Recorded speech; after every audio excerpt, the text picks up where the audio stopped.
We are back on Morning Line. Thanks for joining us. With us, Davidson County Sheriff Daron Hall. At the beginning of the show, we talked about the fact that at some point, depending on how things play out, he may end up incarcerating yet another defendant in the Vanderbilt rape case. We want to remind you this morning that trial begins at 9 o'clock or so with opening statements. The jury already selected. We are not covering it gavel to gavel. I know you're upset about that because you love watching Nick Leonardo and I doing this, but not doing gavel to gavel on this, the fourth Vanderbilt rape trial. But we do have a reporter that will be there. We'll be tweeting and updating online throughout the day, and obviously have reports in all the newscasts. One other reason we aren't doing this one is in July will be the Holly Bobo murder trial, and we are going to do that one gavel to gavel. So I know we've had some people calling, inquiring.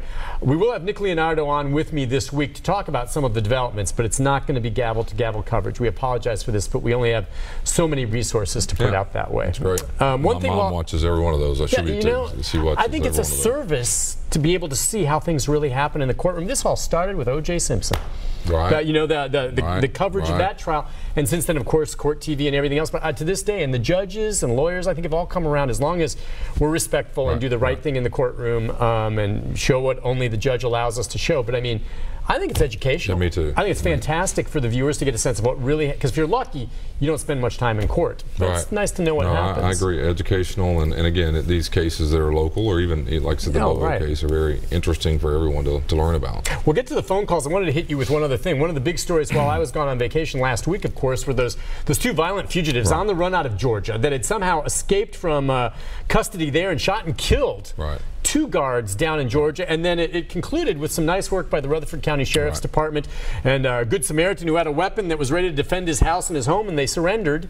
But as you saw that, I think from your perspective, you would be curious and to know how it was that they were able to get free and then kill those two guards and make their way up here. I mean, when you transport inmates all the time, that's a scary thing. Yeah, the most dangerous thing we do is transport people back and forth. We're doing it all day. 200 people a day is probably a good number to use, and we're moving them all over the place. And so you want to design, I think about this right now, right across the street, design buildings where you reduce all your movement. Technology now allows, I mean, there's telemedicine where the doctors don't even have to, they can be in any operation and pipe in. So you really want to reduce movement. In this situation, obviously, it sounds like the inmates were able to take over at least the bus.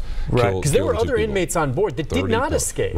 They stayed put, but these two got out. Yeah, and I mean, if you're willing to do what they did, which is to kill the two officers, I'm very amazed that some other people weren't injured or killed moving on, or they were ever taken alive. I mean, because you would surely suspect one of them serving life without parole anyway, that the death penalty is in their future, and all that's going to come into play. But yeah, you know, they need to evaluate what happened on the bus, clearly, but you're often outnumbered, but the equipment, i.e. the cages in the bus and the equipment that you're using they're shackled, right? Should they be shackled? Would they? And I'm trying to see if the latest on this is whether or not they picked a lock or something like that. Yeah, and it can happen. Obviously, you could have leg irons or shackles, either one, both in some cases. But there are ways that folks are able to manipulate the equipment. It'll be really interesting when the final story is written as to how they actually were able to do that.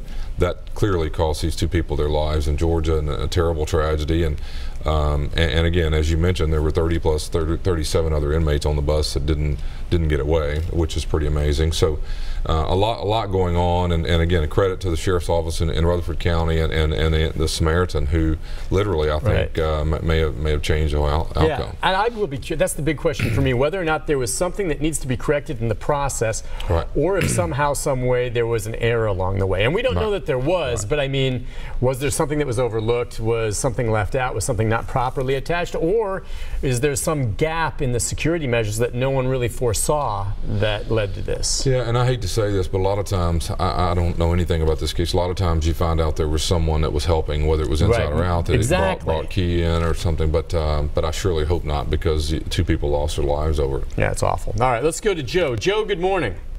Good morning, Nick. Hey, Joe. Good morning, Joe. Welcome back. Yeah, it's good to be back. Thanks. Good morning, Sheriff. I got a question for the Sheriff about the new jail. Okay. How much of the new jail is going to be designated? I know part of it's going to be for a mental facility, and is it going to be combined with the drug and alcohol, what you was already spoke about? And how will the mental facility be staffed? Great. Those are great questions, Joe. Yeah, so we're going to have a 64-bed, what we're going to call a behavioral care center. That's a fancy word for really a mental health treatment center. The idea is that if you brought Nick Beres to jail today and he meets the mental health criteria, we wouldn't book fingerprint photographs, send him to court, do all that stuff. We're going to divert him directly into the treatment center, which is where he really belongs. And that would be sitting next door to about a 700-bed jail. Okay. And we will not do drug and alcohol treatment in the downtown jail. That'll still happen out on Harding where it does now. The downtown facility will handle all the high-risk people, the most severe cases, and then we will move people who are in need of addiction treatment and so forth out to Harding. But the mental health folks will stay in our 64-bed unit. Very proud of that. It's going to be the state-of-the-art, the only one in the country really that is basically built to allow you to divert people from jail. You would never be booked. We're working with the DA and the public defender and the police chief now on exactly the qualifications, but we're trying to reduce the number of people who are going to jail because they're mentally ill. That really isn't the best way to treat that. That's the number one thing you always talk about, though. The truth is, I mean, it's, and I'm hoping the new facility gives you more resources to do this with, but it's a huge problem, the drug and the mental health. That's it. Well, Nick, and think about it, 30% of the people booked today, there's 100 people going to go to jail today, 30 of them are diagnosed mentally ill. Now, that's not a lawyer making up excuses. That's not mom or girlfriend making up excuses. That is a diagnosis from a mental health professional. Now, think about it. The number one reason that a mentally ill person is going to come to jail today is for something we asked them to do before, the system did, that they can never complete. Probation is hard. You would have trouble on probation. I would have trouble on probation. And I'm saying that because you have to pay fines, you have to report, you have to be consistent, it's a tough thing. And it's the right thing. Probation is a good program. It's not for someone who fails to take their medication often because they're mentally ill, and you're asking them to live a way in which they can't legitimately make it. And so what we should accept is that on the front end, you should no longer be putting them through a program called probation. Let's put them through something else that could be equally rigorous as it relates to treating their illness. My belief is that 30% of the people who are in jail today, a large percentage of that wouldn't be in jail or the criminal justice system at all if we could just deal with what it is. It is about mental health. It is about, and their families are at home not wanting them in an institution called a hospital in the 60s and 70s, so we emptied them. But what's happened is they now live on the streets and they live in an institution called the jail. And jails aren't built, designed, trained, equipped to treat what is really a crisis in mental health. And I mean, look, we get criticized all over the world. The United States incarcerates more people than any country by far. But what we don't tell people is that's really an inaccurate statement. If you were to say, take 30% of the people and put them where they belong. In other countries, they don't arrest mentally ill people. Now, if you murdered someone and you're mentally ill, that's different. That's not who comes to jail here most of the time. Vast majority of these people, 85% of them, are misdemeanors. They're loitering in a park. They're walking around here naked in Centennial Park. We don't need a naked man walking in the park, but we don't need to criminalize him. He doesn't know the difference between a judge and a TV show. And so why are we saying you better straighten up and put your clothes on? He doesn't know what that means. He wouldn't be walking naked. You have someone in your jail right now that I think I reported on this morning who was arrested for aggressive panhandling. Okay. Now, and he was, and it's clear too. Apparently, part of the affidavit was talking about people who knew him said he suffers from a mental illness, and he didn't hurt anyone, but he was shoving a bit and was very aggressive. And I understand how, like you said, you can't have someone naked running around the park.